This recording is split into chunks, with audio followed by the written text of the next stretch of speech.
the next thing that we want to see is we want to see no noise in our traffic. So basically, if I'm in my bed and I'm able to hear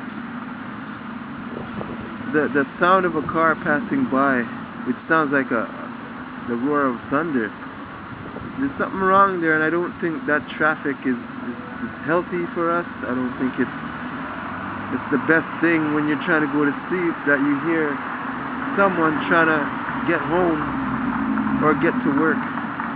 So basically, noise pollution for a person that lives on the main street is a concern, and especially when you got kids trying to wake up for school the next morning or simply not feeling well.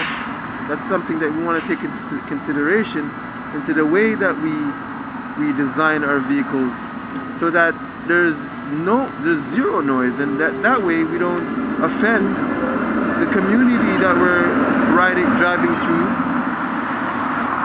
and also maybe the company that might be in that neighborhood that could use some peace and some quiet.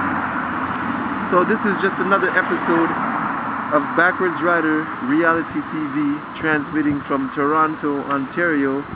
I'll catch up with you next time.